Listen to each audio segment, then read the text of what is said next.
Hello, everybody. Welcome to the ACI Alliance's second Tuesday talk. We're very excited to have everybody joining us, and I'm Nicole Weston with the ACI Alliance, and I am now going to throw it over to our moderators for this event. Thank you very much.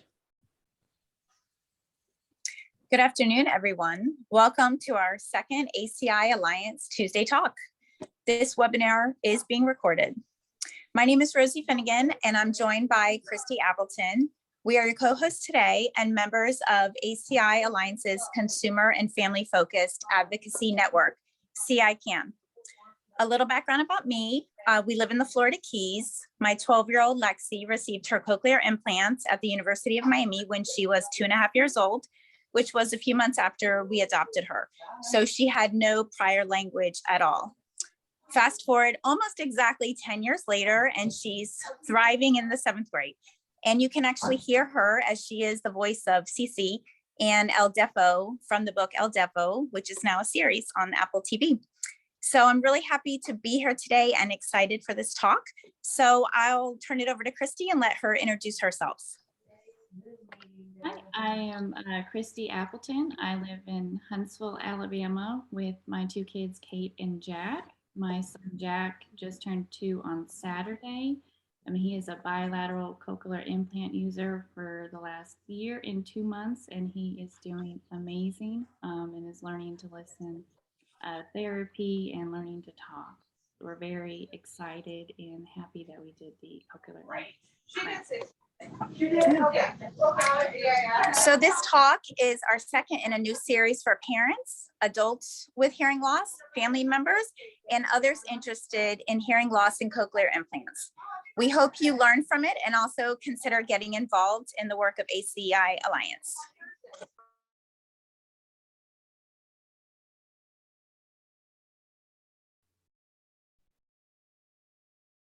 On the next slide.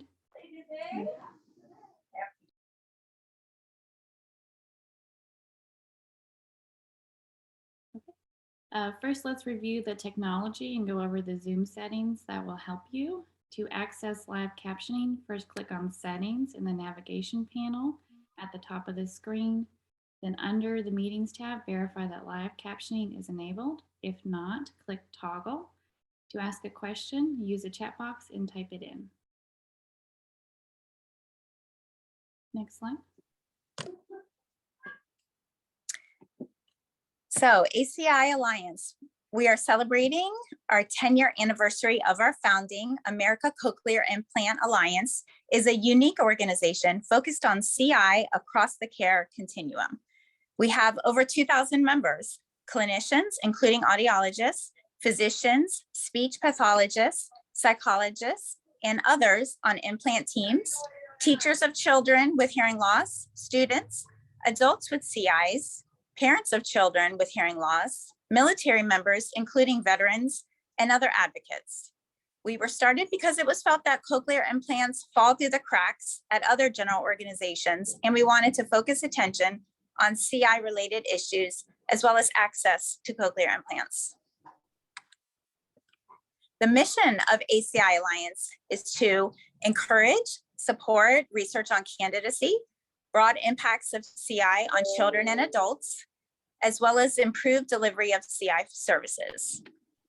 Advance awareness of best practices to a broad audience, including primary care doctors, as well as other healthcare professionals, early interventionists, educators, policymakers, payers, and the general public.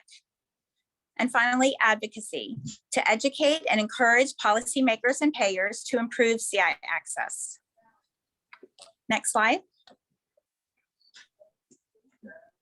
ACI Alliance's newest advocacy network is CICAN, CI Consumer Advocacy Network for adult consumers and family members of recipients, and aimed at enhancing and enlarging the broader advocacy efforts with firsthand knowledge of cochlear implants. Personal stories make the difference in positively impacting decision makers and adds credibility in our contacts with state and federal representatives. If you are interested in learning more, please let us know in the chat box, and ACI Alliance staff will follow up later. Next slide.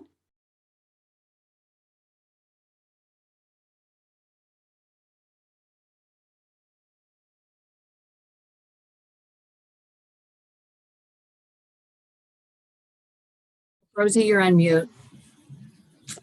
Sorry, guys.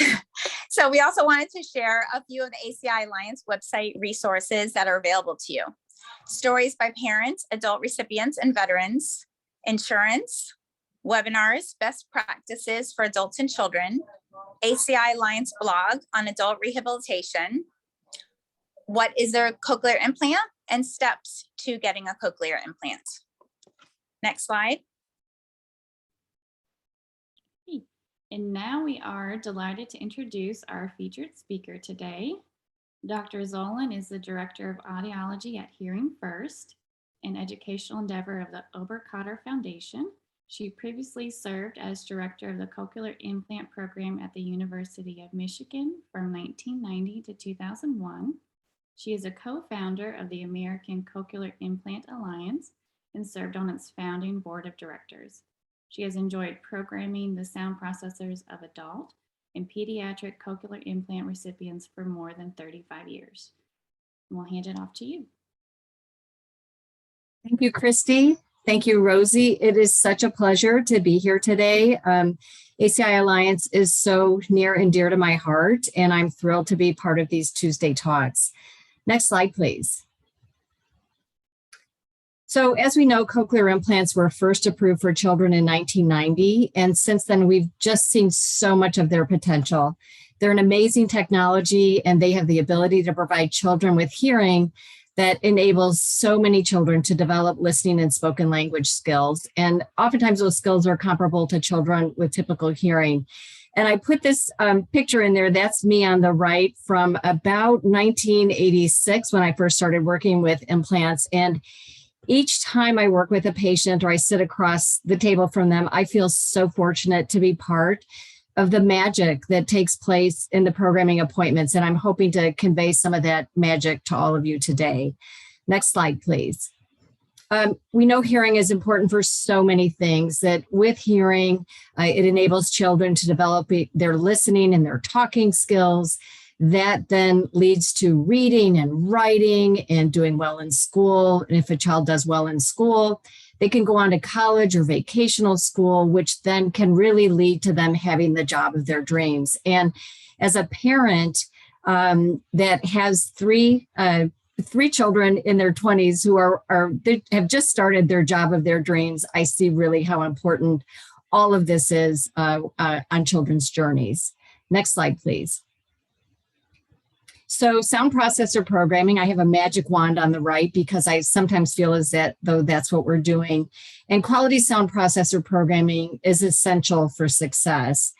And one thing to put out there is that techniques will vary from center to center, and they'll vary from clinician to clinician. And that's not a bad thing. There are several different ways to do the right thing. So I think the key is for parents to be involved and to be understanding of what their clinician is doing during the appointment. And during the appointment, our task is to obtain as much information from your child as possible so that we can provide the best program possible. And sometimes you may not understand the techniques that we're using to get that information to develop that program. So hopefully today we'll be able to go through that.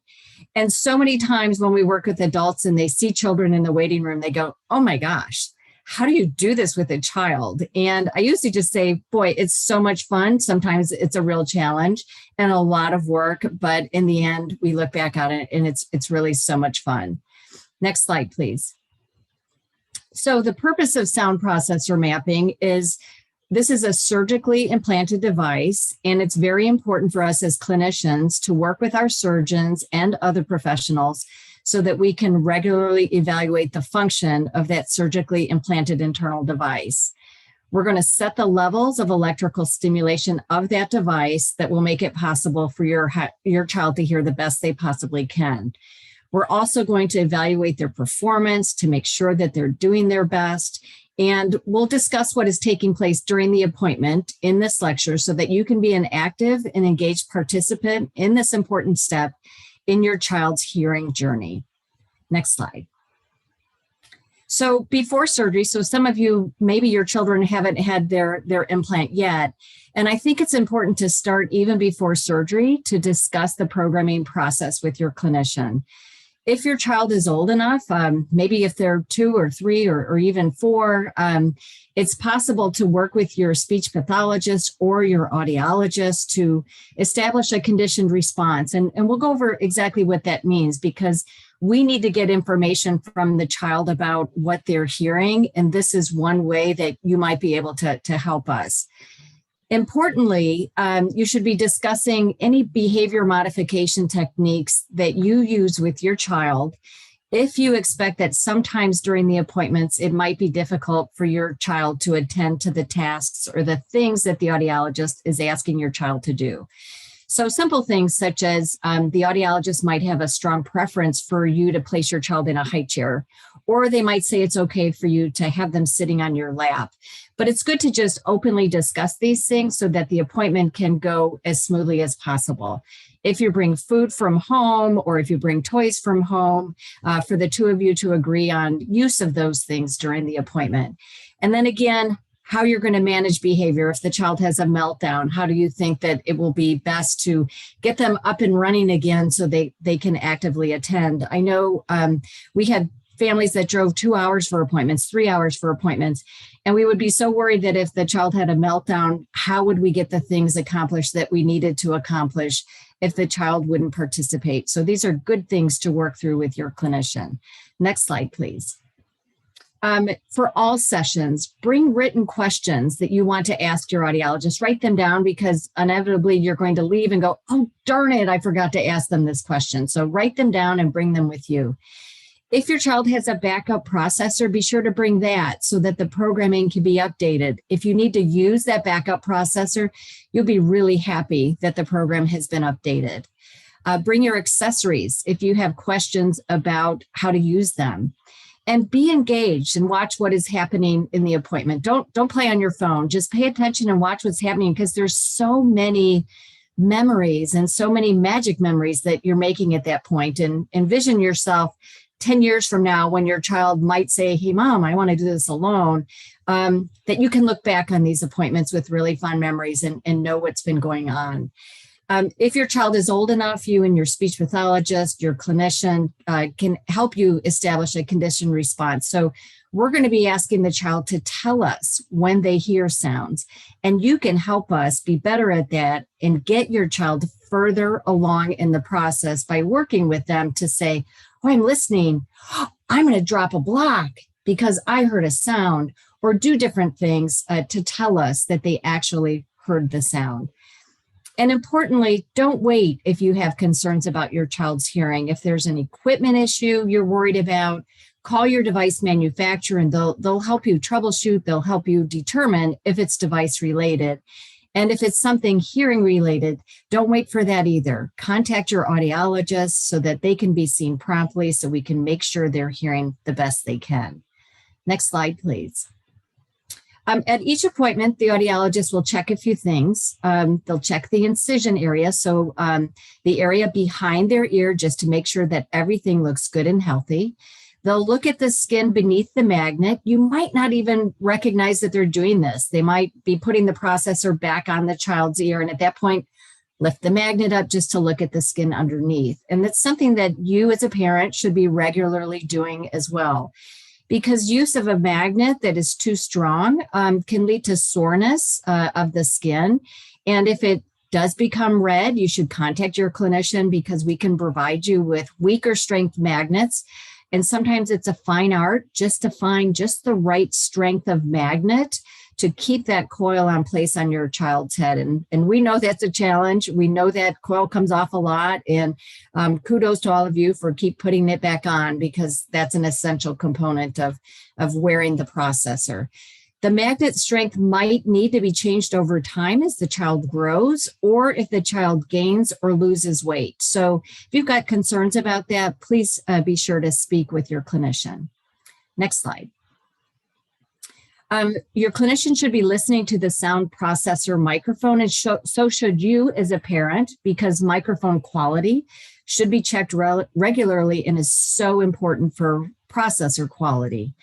All manufacturers provide tools for you to perform regular listening checks. They come with microphone protectors or covers that need to be changed regularly to ensure good sound quality for your child. Sometimes people forget about these, but maybe put a note in your phone so that you change these regularly. They're just small filters that can become clogged with dirt. And if they're not changed regularly, the sound might be muted for your child and they might not even be aware. And the other advice I would have is regular use of a device to remove moisture. The devices typically come off at night and you have to put them somewhere. And the best place to put them is into a dry box so that the moisture that's built up in the device can be removed at night. Next slide, please. Next, after we do all those things, we're going to connect the sound processor to the computer. And this just shows some of those tools that we use to connect the processor in. They're user-friendly interfaces, and sometimes they might have a wireless or a Bluetooth connection that can be used. Next slide. One of the first things we'll do is perform a test called impedance telemetry. And telemetry just means that the signal is going to be sent from the computer to the electrode, and the electrode sends a signal back. And it's a quick way to check the electrode array to make sure that everything looks good. It measures the resistance to current flow surrounding the electrode. So it's telling us about the electrodes as well as the environment that they are in. And it really alerts the clinician to any potential problems with electrodes in the array, such as short or open circuits. And remember, these are electronic devices. So this is one way that we can check on the electronic capabilities or the electronic function of the device. Next slide, please. Next, they'll check data logging. And I love data logging. A couple of years ago, we didn't have data logging, and we just had to rely on patients or parents to tell us any issues that they've had or how often they've used the device. And now we can plug the device in and see how much time the device is turned on and how much time is spent on air. The scenes, are we seeing that the child is spending most of their time in quiet, in noise, in speech, or speech and noise? Tells us which program they're using, what battery type, how high or low they have the volume set, and if they're using any accessories. And with the data logging, it's best to really openly communicate with your clinician. If you're having difficulty keeping the device on your child, talk to your clinician about that and ask them what a good target is for device use for your child. And really, we like to say that eyes open, ears on. So really all the time your child is awake, we would like to see the device on. And if you're having difficulty meeting the goals, then talk to your clinician about that. Next slide, please.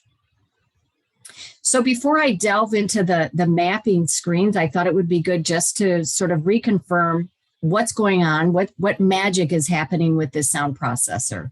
So we've got this microphone that picks up sound in the environment, and we know that the sounds that we hear are sometimes loud and sometimes soft. Sometimes they're high-pitched and sometimes they're low-pitched. And these are all of the things that need to be coded by the sound processor, but they're first picked up by the microphone. Then they're sent to the sound processor that really filters and codes them based on all of those different things of loudness and pitch. That signal is then sent up the cable to the transmitting coil, which is held in place by that magnet, and then it travels across the child's skin to reach the internal device. The internal device sends that signal to the electrodes, and then that coded signal is sent via the hearing nerve to the brain so that the brain can interpret the sound, because we know that we hear with our brain. Next slide, please. So some of the important concepts we're going to review, we're going to look at electrodes and their location. We're going to talk about lower and upper levels of stimulation, and then just a few of the other settings that clinicians have access to. Next slide, please. So electrode location determines pitch. We talked about low frequency sounds, high frequency sounds, and then we have a lot of sounds in the middle. And in a normal hearing ear, what we'll see, that picture on the left, the base of our inner ear, we saw on the previous slide the external components, and now we're highlighting the internal components. And what we see here with this electrode array that's inside the inner ear, that on the left picture, that area of our ear, our inner ear, will send a signal to our brain when we hear low-pitched sounds. And on the right side, that part of our inner ear, the top of it, or the apex, is what stimulates in a normal hearing ear when we hear low-pitched sounds. So electrodes work in a similar manner, where an electrode at the base on the left will respond when the microphone picks up a high-pitched sound, but an electrode at the top of the array, which is located in the apex or top of the inner ear, will stimulate with low frequencies. And it goes in that continuum from high to low frequency, and that's really how we convey pitch information. Next slide, please. Next, we're going to talk about low level of stimulation, which is threshold. And that measurement is dependent upon the sound processing strategy. So not all softwares require the clinician to measure the soft sound or the threshold. But I put this picture of an audiogram up because it's somewhat similar. And think about your child in the sound booth getting a hearing test where the audiologist is looking for the softest sound they can hear. And so we're doing the same thing when we're setting their device, when we're looking for threshold. We're looking for the softest sound that your child can hear, but it's on all of the electrodes that are placed inside their cochlea. Now, if we set these too low, meaning that we're setting them where they can't hear them, then soft sounds will be missed because the processor will assume that they're hearing those sounds, but they'll be missing some important soft sounds. If we set the threshold too high, then the child might be picking up too many background noises and they'll be hearing things that should be at a soft level, but they'll be actually hearing them louder than that. And that might include some circuit noise of the sound processor. So it's important when we do set thresholds in a program to get them to be just right. When we do these, it's important to remove a hearing aid or to plug the opposite ear if there's good hearing in that ear. And again, thresholds are not always measured with all of the devices. Next slide, please. So how do we measure thresholds in children? Well, in very young children, we use a procedure called behavioral observation, just meaning that we watch their behavior. And we watch the baby or the infant to look to see if they pause in their breathing, if their eyes move, if they raise their eyebrow, if they stop sucking on a pacifier or their bottle. So we're watching their behavior to indicate any indication that they've heard some sound. As they get a little bit older, we involve them more in the task of listening and helping them to tell us when they hear sounds. So next we would move on to what we call visual reinforcement audiometry, where we teach the child to look for something fun when they hear a sound. And that might be a toy in the corner of a sound booth. It might be a picture on an iPad. It might be a flashing light in the corner of the room. But basically we start with loud sounds. We show them, look, when you hear something, this lights up. We train them to look at it, and then we make it softer and softer and watch to see if they look to tell us that they've heard it. As the child gets older, we have them become more and more involved, and we'll use conditioned play audiometry. And we condition them or teach them to do a play activity when they hear sound. So they'll get in a learn to listen position, and when they hear the sound, they'll do something fun, like put a ball in a bucket or a piece on a puzzle. And these are very reliable techniques that we use to help the child tell us what they're hearing and when. Next slide, please. So when we measure the upper levels, which is next, so if you think about each electrode has a minimum level and then this maximum level. And the upper levels are referred to as either C levels or M levels. And the loudness of that upper level will vary depending upon which device your child has and which sound processing strategy is being used.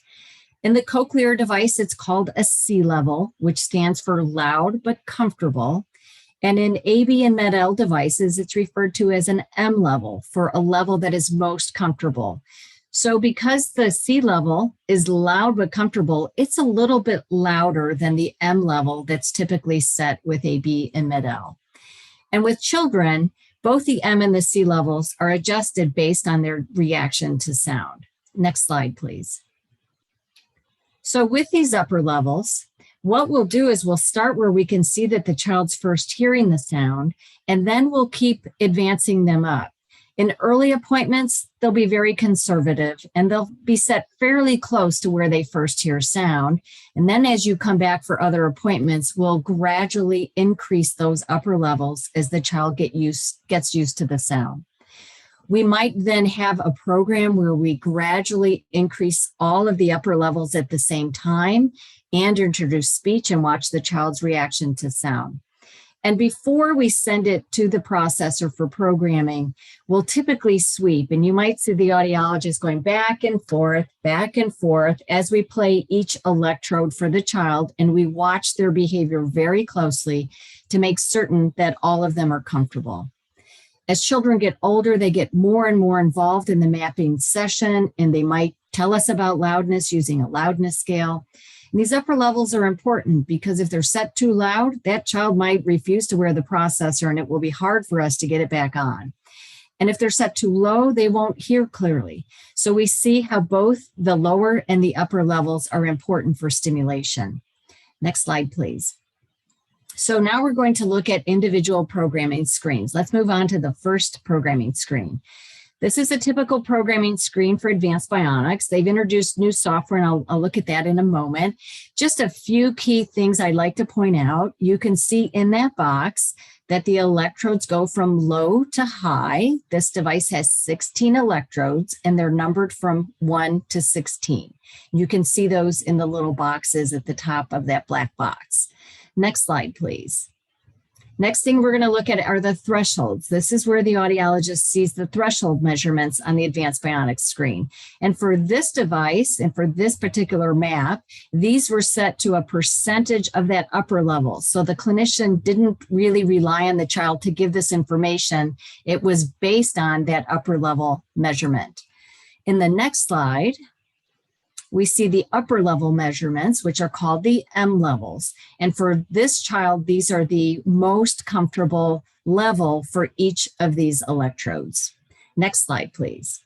And then we see on the side all these other things that clinician needs to control. And so these are all of the kinds of things that we have to make determinations about before we download the program to the child's processor. Next slide, we'll see one of the newer programming slides for the new AB Marvel CI. You can see there are some commonalities or some similar things. We have the threshold levels, the upper levels, and all those clinician settings. In the next slide, we'll see the Cochlear software. And again, you see those electrodes at the top, and they're numbered from 22 down to 1. Again, they go left to right from low to high pitch. The next slide shows us for Cochlear the threshold. And for this device, the clinician will actually measure the thresholds. They're not based on a value of the C level. They're actually individual measurements. And those are those green marks for each of the electrodes. And on the next slide, we see the upper level or the comfort level. And so you can see on this screen, we've got the frequency that goes from low to high across the top. And then we've got from soft to loud, the threshold to the upper comfort level. And all of the electrical stimulation that will happen for your child will happen between that soft and loud sound for all those different pitches. Next slide. And here you can see all of those settings that the clinician is responsible for checking before we download to the processor. Next slide, please. Next, we move on to MED-EL. And we have 12 electrodes with the MED-EL device. And again, from left to right, we go from low pitch to high pitched electrodes. And remember, those are determined by the location inside the inner ear. So there are some similarities among all of the programming softwares. In the next slide, you'll see where the thresholds are located, and those are down at the bottom. Sometimes for AB and MED-EL, clinicians will measure these, and sometimes they go with the software programming default. And these are down at the lower end of the programming screen. We can see that we have a graphical representation, which is that top black box. And then the clinician actually has numeric values or numbers that we're looking for as well. So we're paying attention to where all of these things are set, and that's the threshold for Med-El. On the next slide, we'll see the upper level or the M levels for Med-El. And I think one of the things you've seen across all of the manufacturers is that they're not the same for each and every electrode. They're similar, but there's a little bit of variability. And all of them offer a range from soft to loud so that we can take that information that's picked up by the microphone, transfer it to frequencies, and then transfer it to loud and soft sounds for your child.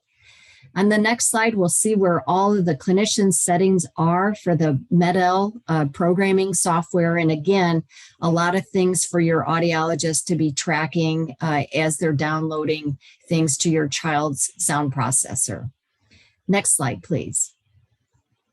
It's important to remember that sometimes your screen might look a little bit different. All three of the manufacturer's devices have software that make it possible for the clinician to bring up both the right and the left ear screens at the same time. Some clinicians will do that and toggle back and forth between the two screens, and some clinicians prefer just to plug one ear, do one ear at a time, and then unplug that and put the second ear in. And it's really depends on clinician preference. Again, you're going to see different ways that clinicians get to the same endpoint of getting your child that good program in their sound processor. Next slide. One thing that we get a lot of questions from parents about is how come you're not measuring each electrode? And I think sometimes the children are really happy we don't do that because the appointments would be very long. They'd get very tired. And honestly, if we had to measure every electrode in every appointment, I'm not certain that the measurements would be very reliable towards the end of the appointment because we're so dependent upon the child's behavior. So fortunately, if you look at programs, the ones that are right next to each other tend to be highly similar. So each of the manufacturers have given us an ability where we can measure certain electrodes. So in this example, we've measured the upper and lower levels for electrodes 22, 18, 14, 10, 6, and 1. And we can hit this button that will then fill in the blanks for us. And we call that interpolation. So they'll fill in the blanks for the electrodes that have not yet been measured.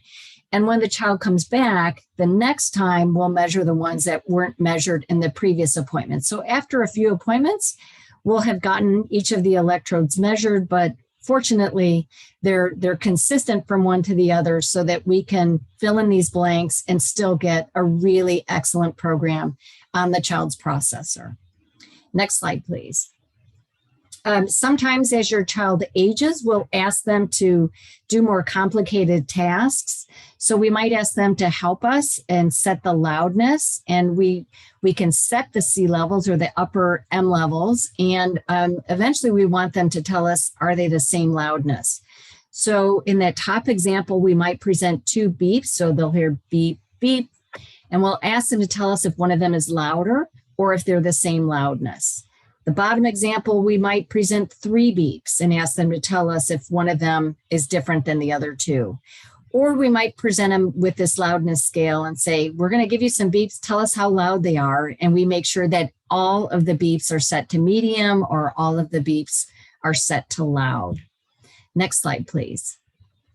Another question we get is when parents are paying real close attention to our mapping screen, they might notice that sometimes we have to turn off some of the electrodes. And it's really not that common, but it's also not uncommon for an electrode to be turned off. So really don't worry when that happens. We have a lot of electrodes that we're working with. And sometimes we have to do that because that impedance test we did at the beginning tells us that there's a reason to turn it off.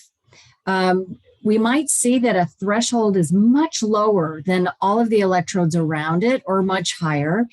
And we might not know why. And so it might be better just for us to turn that off.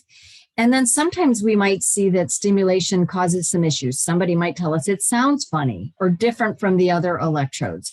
It might be a little uncomfortable for some reason, or we might see something called facial nerve stimulation, where it causes a very minor movement in their face. And that's not harmful, but we just know that we have enough electrodes in there that, we don't need that to happen. So it's pretty easy to turn those electrodes off. Next slide, please. So now, once we've done all this magic, we've taken those soft sounds, we've taken those loud sounds, we've added on those clinician settings, we're ready to turn on the device. And one word of warning, especially if your child hasn't been activated yet, is there are so many wonderful videos on YouTube of children having these beautiful reactions when their hearing aid or their implant is turned on. And don't be disappointed if that doesn't happen with your child. We see so many different reactions from children. You might get the baby on top that's really upset and crying. You might get someone that just isn't sure quite what's going on. And you might see one of those, classic reactions of a happy child. But be prepared, because you might get a variety, and you might actually have a happy child that one appointment is unhappy, or the vice versa. So each appointment brings new things. But regardless of the device, live speech is so different from when we're programming, because when we're programming, they're hearing beep, beep, beep. That's getting soft and getting loud. But once we go live, that stimulation is occurring across the whole array. So it's a very different signal. And as that signal becomes slightly louder, it can be overwhelming. So in order to prevent that, we typically before we go live, we will turn the device extremely soft and turn it all the way down, and then gradually turn up the volume and watch the child's reaction to sound. Next slide, please. So another tidbit about the activation, sometimes parents come back on the second appointment and say, I'm not sure that they're hearing anything. But remember, our goal for the first 2 weeks of device use is for you to be able to get it on your child and for it to be comfortable. And we know if we set it too loud, that won't happen. They're not going to wear it. They're going to learn very quickly how to pull it off.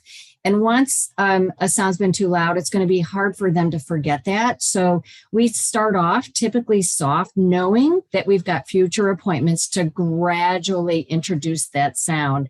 And if you think about when you wake up first thing in the morning, you don't want a loud sound coming at you. And we don't want that with a child who's hearing for the first time.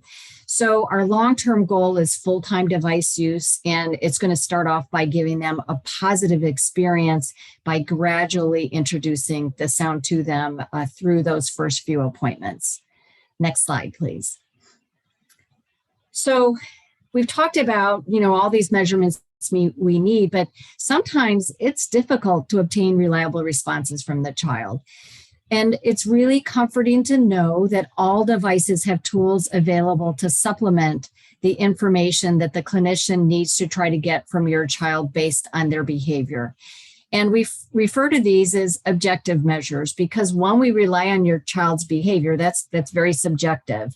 But these objective measures can be performed while the child's not paying attention, and things that we can do through the software that really don't rely on any feedback from your child, that just are these measurements that are taken inside the child's ear that are then sent back to us that we can interpret and help us create a better map for your child.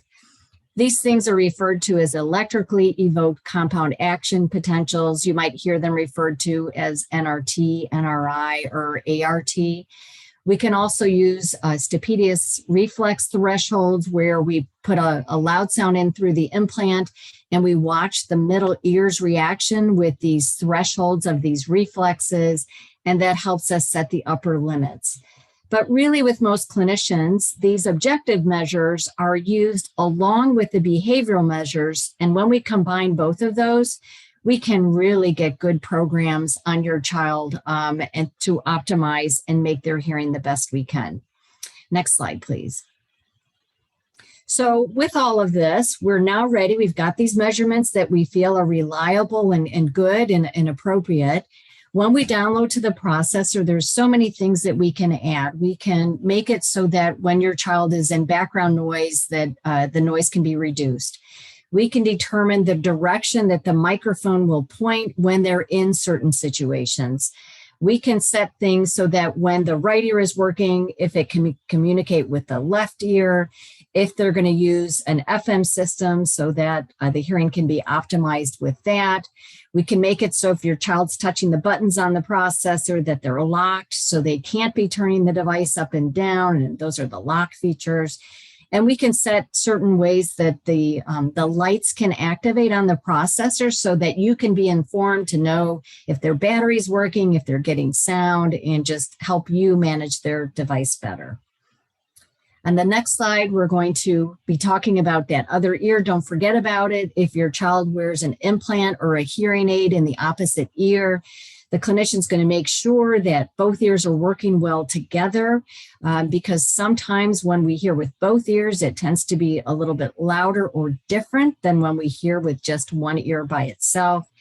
And some devices require us to link a hearing aid with a processor so that when we stream to both ears, that the child is able to hear through both devices. So at the end, you might see your clinician linking the two devices together to make that possible. Next slide. So programming after activation, we know that in the activation and the early appointments, we're going to give them successively louder programs because we're trying to gradually introduce the child to more sound. So we're going to gradually increase those upper levels with, appointment 2 versus 3 versus 4. So the further the appointment's out, we're going to gradually increase those. And you might even be given 4 programs, with number 4 being the loudest and number 1 being the softest. And one of the difficult things for patients or for parents to understand is when we stop giving those louder programs, they're used to doing that. And they'll say, well, why can't I have louder ones? But remember, your child's going to have this implant for their lifetime. And we want to eventually, we see with adults that many have had them for more than 30 years, and those upper levels don't change once they're in the right place. And we don't want them to increase year after year after year, because we would eventually run out of room at the top. And louder is not always better. So it's important not to push people to use louder programs.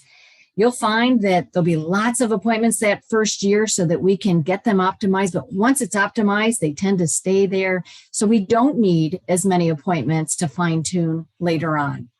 Most clinics will ask children to return annually or twice a year for programming and evaluation. So evaluation leads us to the next slide, where we talk about these evaluations. And these are so important. In the evaluations that are performed in part with your programming, we'll look at how loud sounds need to be in the sound field in order for them to detect sounds. We'll look at speech perception. How are they doing in terms of understanding speech? And then those evaluations and therapy they have with the speech language pathologist is so essential as well. So we put all these things together in order to evaluate how well your child is doing. And unlike hearing aids, we don't have those sort of verification tools or those boxes that we can put a device in to measure. The way that we evaluate how your child is hearing with a cochlear implant is with what we call a sound field audiogram. And I've got a picture of the familiar sounds audiogram from our website at Hearing First. And it's a great tool to look to see where your child's sound field thresholds are falling. Again, those CI marks on this slide represent a typical response for a child with a cochlear implant. And they typically fall between about 15 and 25 dB on that audiogram. And that tells us that that child has good access to sound information that will help them to develop listening and talking skills. And this is really through these evaluations, this is how we determine that your child is doing their best and that their internal device and their external device are partnered together to provide them with the best sound that's possible. Next slide, please. So I really have to mention my friends and colleagues who are in speech language pathology, because they play such an important role in programming of the sound processors. We know that they guide and coach the family towards their listening and speaking goals. And during their appointments, they provide formal and informal assessment of language, speech production, your child's auditory skill development, and their ability to develop their ability to communicate and converse with others. And they guide and coach families. They see you typically more often than we do as audiologists. So sometimes they'll do data logging with you to make certain that you're reaching your child's goal for successful use of the device in terms of number of hours and waking hours that your child's using the device. And importantly, they get to know your child so well that they can tell when they're not hearing optimally. And then they communicate in a timely fashion with the team when there's concerns either about the child's progress, or they might say, you know, last week they were able to hear all these sounds and this week they're not able to do that. So they'll communicate with us, and sometimes they'll even call themselves bird dogs, where they're after us to make certain that we're programming your child's device optimally. So just remember, they play such an important role when we program your child's device. Next slide, please. So some key points. Full-time use is essential. All that work you've put in, I know it's hard to keep those devices on sometimes, and the work that you put into it is well worth it. There's this, here's a handout from Hearing First talking about how every hearing minute counts and some of the things that you can do to work with your child to keep that device on. And on the next slide, we've got some more pointers in terms of techniques and devices that you can use to keep devices on your child's head. It might be something like a headband or a Huggy or a pilot cap, or attaching it to their clothing. And there's another useful handout there of all of the different ways. And just remember, you're not alone. And a lot of families have been through what you might be going through now with that challenge of keeping devices on. But boy, providing them with sound all the time really gets them to where they need to be so much sooner than if they're part-time users. In the next slide, there's also, it's important to remember about the accessories. You all have apps on your phone, or you will once your child gets updated if they don't have a current device that uses that. But the app on the phone is so important because with that app, you can check your child's device to make certain it's working properly. You can look at the microphone and make sure that the dial is moving appropriately and check the battery, and you can check your child's device use. You should also consider using remote microphones to improve their hearing and noise. And there's a lot of recent research to show that the remote microphones can even be used with infants. You don't have to wait until they get to school to do that. We have a wonderful webinar that was performed by Dr. Carol Flexer that talks all about remote microphones. And if you haven't seen that yet, I would recommend you consider going to Hearing First to take a look at that, because there's so much great information about the things that you can use to optimize your child's performance with their processor. On the next slide, we're going to just sort of finish up here with a few last thoughts. So what if your child's not doing as well as I think they should? I know that all of you become very close with your audiologist as well as with your speech language pathologist, but know that our intentions are the same as yours. We really want you to get the best possible programming out of your child in all of those appointments. So you should ask your speech pathologist and your audiologist about your child's progress. And if you pay attention during all of those appointments, you'll see in those appointments how your child's progressing from someone whose behavior is being observed to someone who's actively participating in the appointment. And an informed parent is really the primary key to a child's success. Ask your clinician to tell you about your child's results in relation to other children with implants that they work with, as well as to children who have typical hearing, so that you can get an idea of when they go into preschool, when they go into school, what you can expect. And you can also know if you have concerns about their performance and what you can do to improve their performance. There's many things that you can work on at home to improve your child's outcomes. So it's good to work with your professionals to determine what those kinds of things are. And importantly, remember that it's okay to seek a second opinion regarding your child's programming if you have concerns about their performance. And I would encourage you, if you've got concerns, then talk to your clinician or talk to the director at your child's program. You can sometimes see a different clinician within that program, or you can talk to your clinician or the director about going to a different program. But, you know, it's really up to you to take charge. And no one will be offended if you go for a second opinion. You can go for a second opinion and you can always come back and say, I feel much better now. I know that everything that you're doing is spot on. But really, I would encourage you, don't be afraid to do that. So in the next slide, we're just going to summarize how important sound processor mapping is. It's such an essential tool for optimizing your child's hearing health. Yes, it's complicated. It's time consuming. It can be hard. It can be challenging. It can be a lot of fun. And there's so many things that go on, but it's so valuable and it's so important. So it really needs to be done well. And it's, as parents, it's really important for you to understand what is taking place during the programming appointments so that you can be an active champion for your child's care. So I just want to thank everyone, especially ACIA, for providing me with the opportunity to review all of this with you today. We've left plenty of time for questions, so I'm going to bring back on. I'm glad you put that there. Thank you, Jessica. I do want to say that there are plenty of family opportunities at Hearing First, which I'm fortunate to be a part of. We have a family-to-family support community where families can reach out to other families, especially if you're new in this journey. Talking with parents who've already been through it is so valuable. We have a Facebook group called Families of Children with Hearing Loss.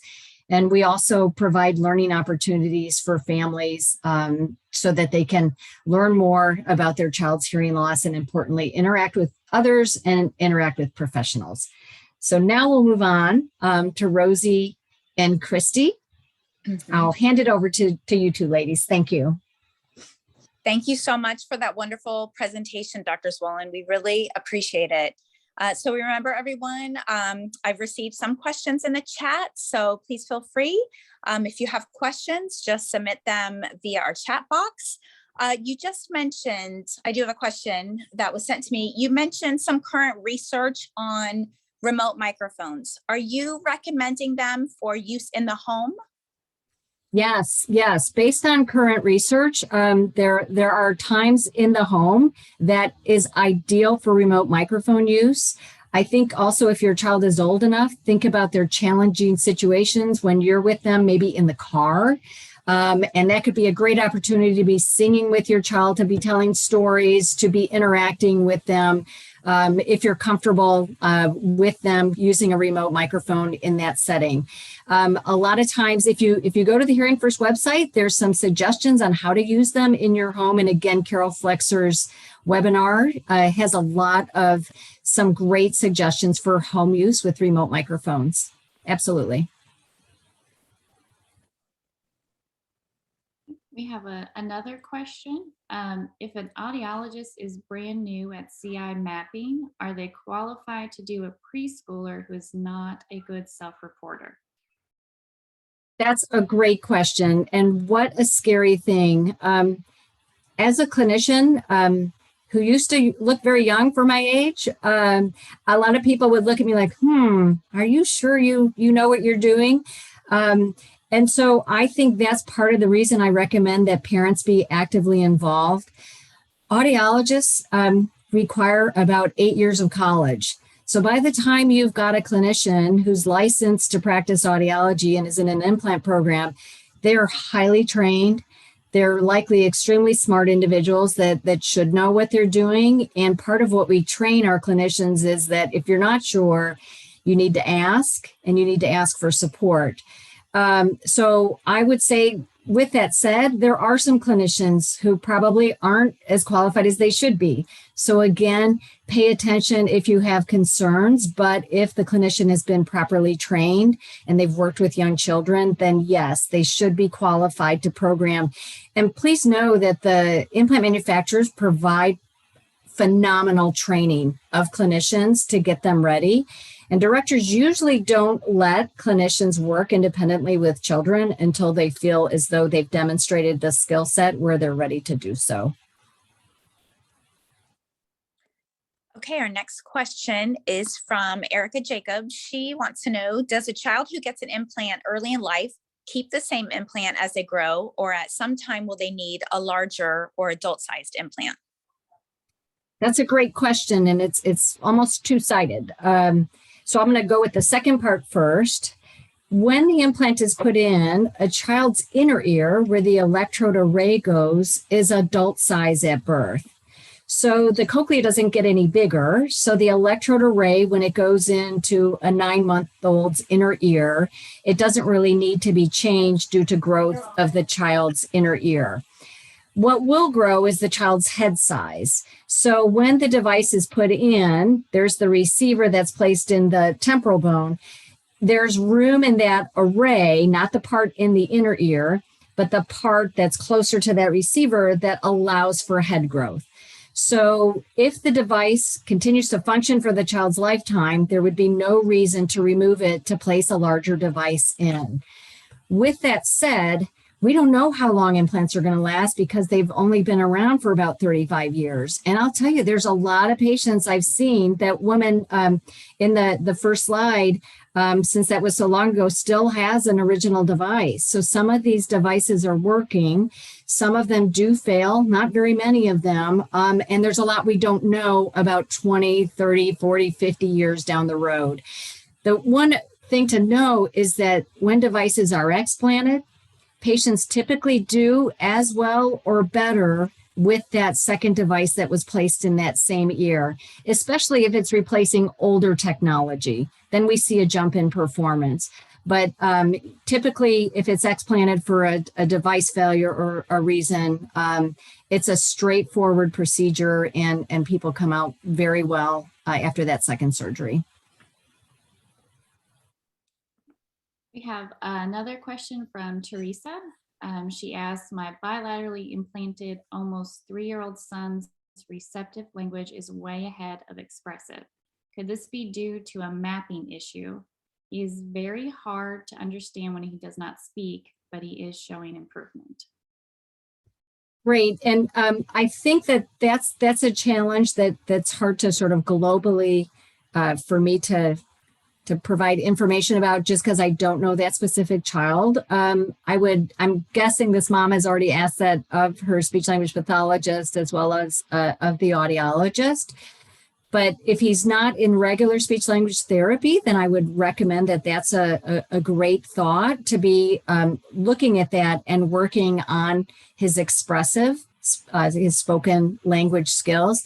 And sometimes, kids are late talkers, just like some kids with normal hearing, and it might take him a while to catch up. But since I don't know that particular case, I'd hate to really estimate, but I would say that professionals who work closely with him should be able to give recommendations regarding the mapping.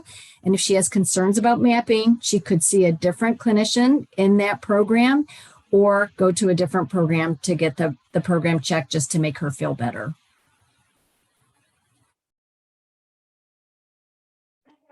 Okay, our next question is, can you address current recommendations regarding static electricity, like kids might encounter on those plastic playground slides, or when kids are walking through airport security systems? What should parents know? Great questions. So to give you a little background, when implants first came out, the devices, both internally and externally, were not as robust. So static electricity could disrupt the programming in the computer chip in the sound processor. And so what would happen is they'd lose all sound and they'd have to drive back to the clinic because those processors only had one program in it. And then they were without sound. But the processors in the internal devices have become so much more robust. And so they're not nearly as susceptible to static. You'll get a variety of recommendations from clinicians, but I would say currently most clinicians say that it's okay. If you're real worried about it, just take it off before they go down the slide. But there's going to be times inevitably where a child's going to jump in a plastic ball pit or go down a slide and you forget about it. I wouldn't worry about it because the devices are robust. In terms of the electronics and the readers at the airport, really the sensitivity of how that reader is set is going to determine if wearing the processor, going through it, is going to set off the alarm or not. I typically recommend, if they're worried about it, just take it off and pass it around the X-ray machine, and you know, tell them it's a hearing device.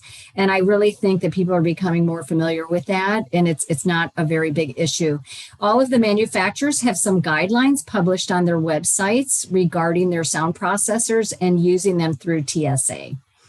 So that might be helpful as well. We have time for one last question. If you have any additional questions, you can still put them in the chat and we'll follow up. Our last question is, what is the recommended time in speech per day, for example, a 3-year-old?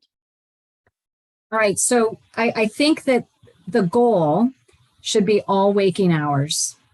And I think if we think about their implant as really part of who they are, that when we wake up, we start hearing, we might even hear things while we're sleeping.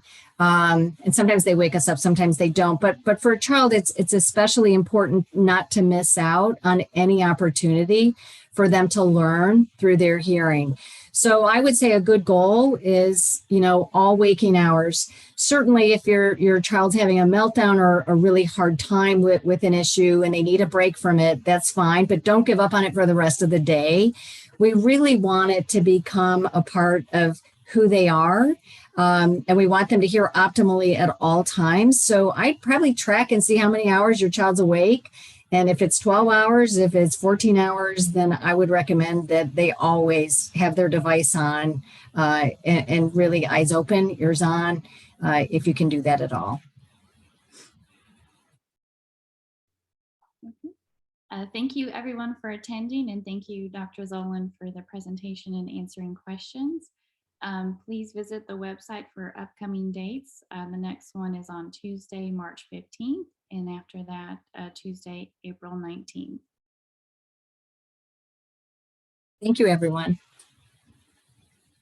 Thank you, everyone. This concludes the webinar.